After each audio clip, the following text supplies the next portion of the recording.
Hi, it's Lipstick Gal. Thank you so much for watching today. I wanted to do a get ready with me using a few new things I recently picked up. This is kind of like the last of my Sephora VIB Rouge sale items that arrived. I ordered 4 times. I know, I'm a monster.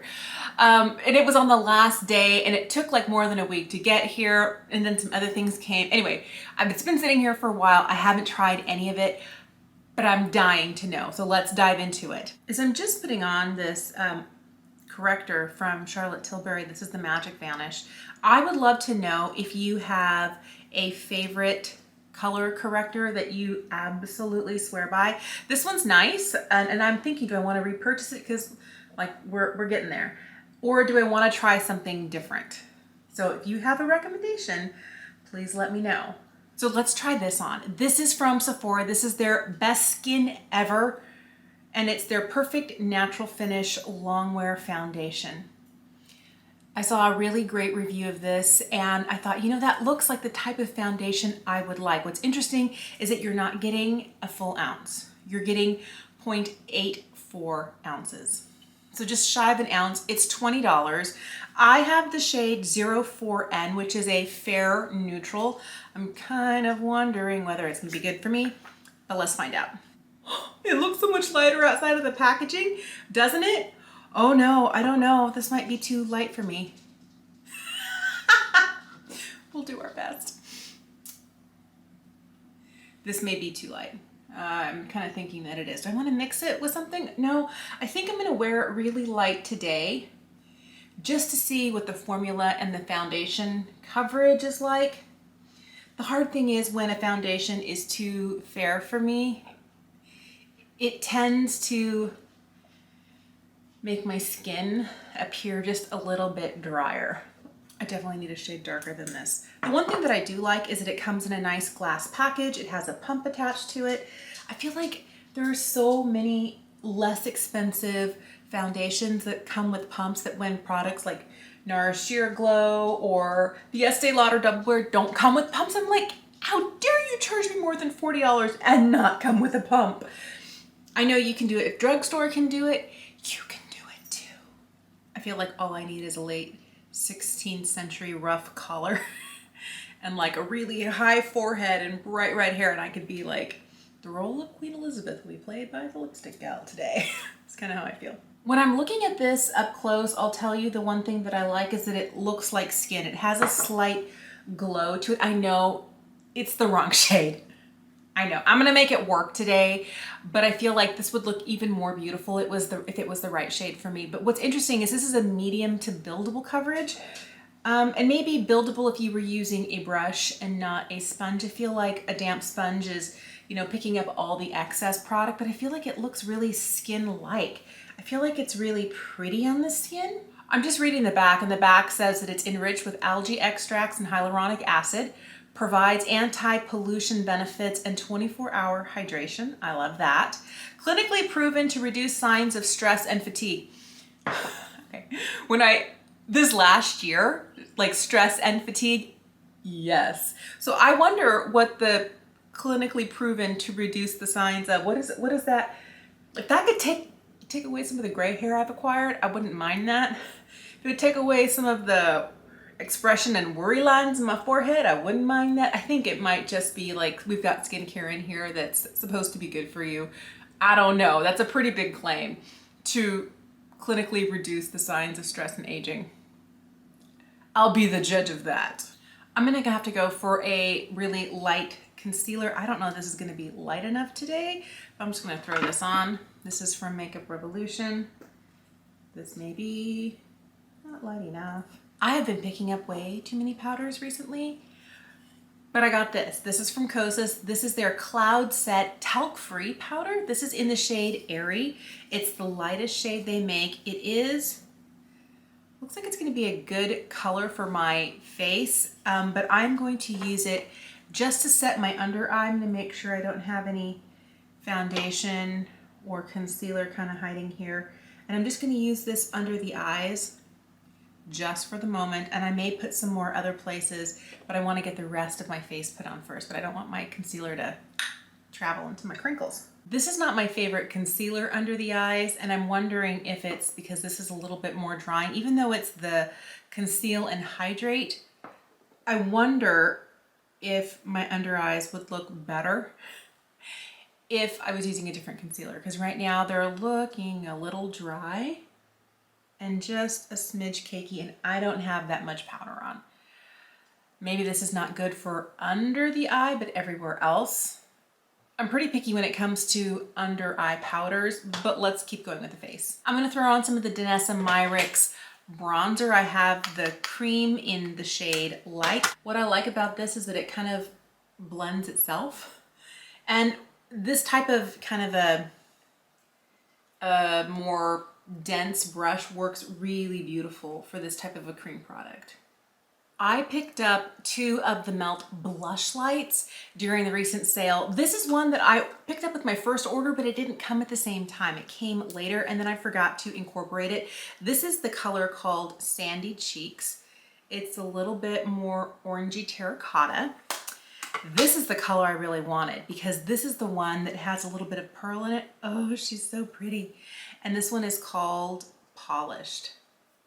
And Polished is a little bit more pinky, and this one's a little bit more orangey. I might use a combo of these today. I think I'm gonna start out, I'm just gonna use the same brush I used for bronzer. I'm gonna load my brush up, that's way too much, pounce it on the back of my hand just to make sure that I've got color distributed through the brush, but it's not too much. And then I'm just gonna pop it on my cheeks and kind of drape it upwards. This is the shade Polished. Oh, this is pretty. So you've seen a lot of cream blush here recently. I have been really in love with cream blush, and on the days that I'm not wearing like a full face of makeup, I do reach for cream blush. Brows, concealer, cream blush, and a lip product. I'm very happy. Oh, so pretty. I wonder if I need to incorporate any of this one here in Sandy Cheeks. Let's see. This is kind of splitting the difference between the first blush and the bronzer because it's a lot warmer, a little bit more orangey in tone. I'm just going to reach back into the Beauty Light Wand from Charlotte Tilbury. I have this shade Spotlight. I put some on the back of my hand. I'm going to pick it up with this sponge and just kind of tap it over the high points of my face. Take it up over the brow just a little bit. I'm on my second cold brew coffee today. I don't know if you can see this, but like right down here where I set with that Kosas, and maybe it's too hydrated under here, but it looks like the product is still settling both the powder and the concealer in my under eye. Man, I don't know.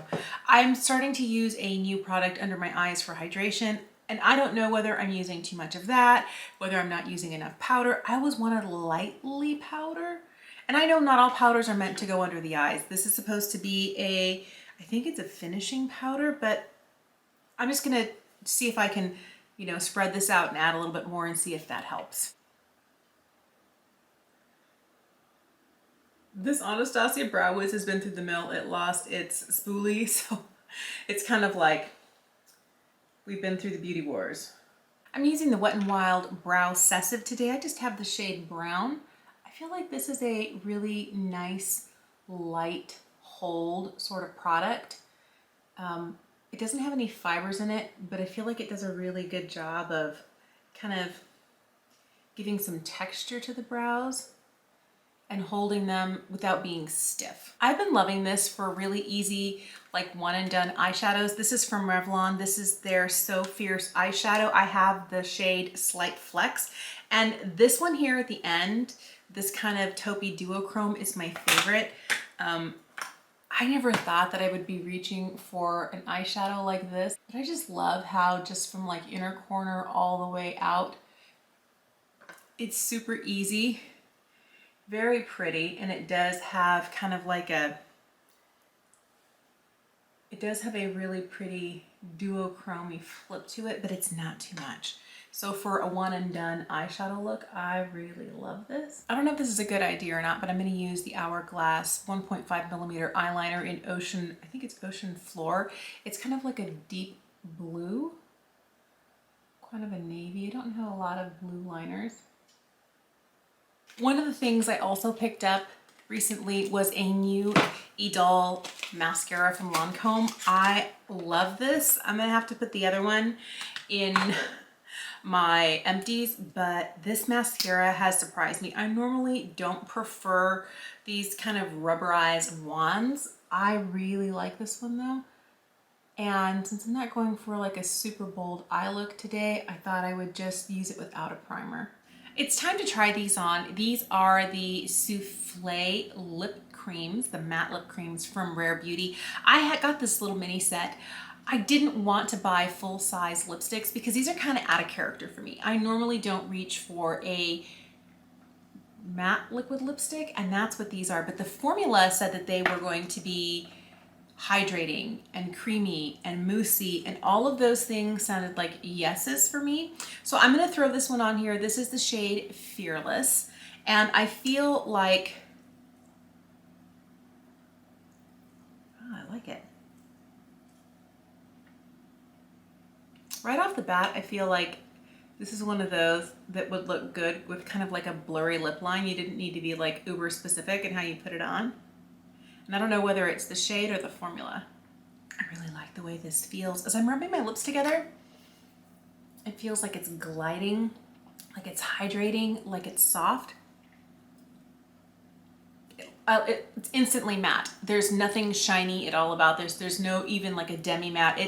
It's flat matte. But what's great about this is it doesn't feel like some liquid lipsticks, like the Dose of Colors formula, the KVD formula, the Anastasia Beverly Hills. It goes on really easy and like with a lot of pigment, and then it starts to dry down and it gets really dry. And the older I get, the less I want my lips to look dry and lined, and they get really dehydrated in those types of lipsticks, and then they just look like little dried, shriveled raisins.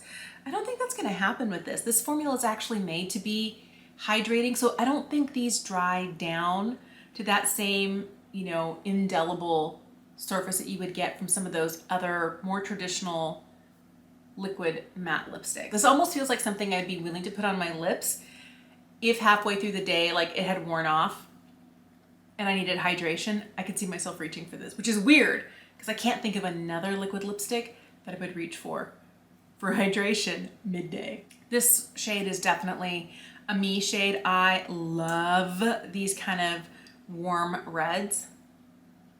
Oh yes, yes, yes, yes. I want to try something first. I'm sure you could, you know, completely pack it on opaque.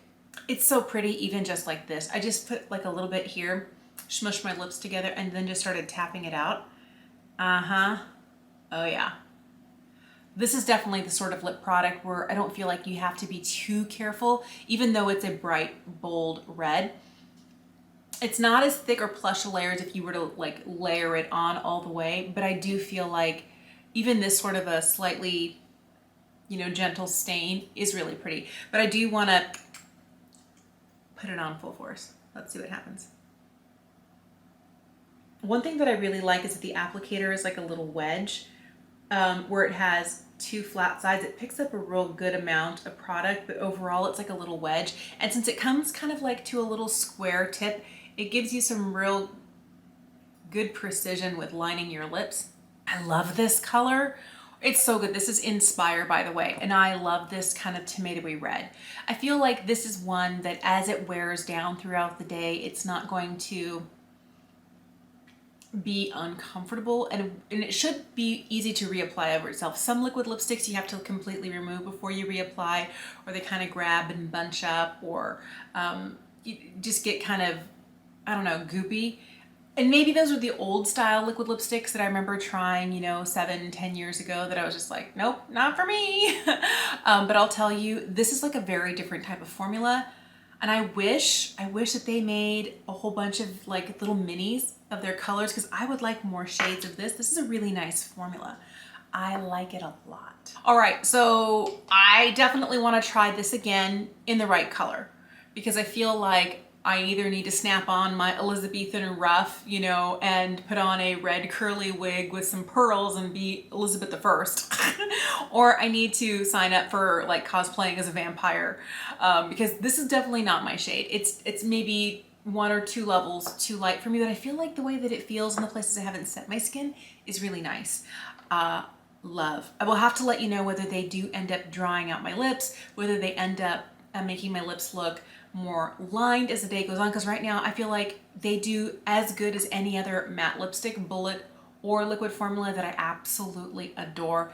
I like these a lot. This I want to try again on a day where I have my full face set, and then I use powdered cheek products like bronzer, blush, and highlight over the top to see how it goes, because I didn't like the way this looks under my eyes. I don't know that I would reach for it again under my eyes, but it could be that I'm using a concealer I normally don't use. It could be a lot of things. So I got to keep trying this, but I feel like this would be beautiful on the skin. I just don't know if this is going to work under my eyes, but it takes a lot to be good under my eyes. I feel like these are really nice, but I probably am not going to keep both of them. And it doesn't mean the formula is bad. It's just not a color I'm going to reach for in a while, but I pay $30-something for a product I'm not going to reach for. Love the mascara so much that I bought another one. The one thing I'll tell you is I don't know that I would ever go back to buying the full size unless I can get them like half off, because this is a like deluxe sample size. Love this, and it worked for 4 months, and every time I was wearing makeup, with rare exception, I was wearing Idole mascara, and I love it. I feel like it does a really great job of separating and lengthening my lashes, even on days when I don't have a primer on. I feel like it's doing a really good job. What else did I buy? Is that it? That might be it. I already feel like I've been over purchasing, but I've been using my beauty budget to do that. Let me know if you've tried any of these products. Let me know if any of these are of interest to you, or if you have any suggestions of things you think I need to try. Let me know in the comments down below. Thank you so much for watching today. Have an incredible day. I will see you again soon.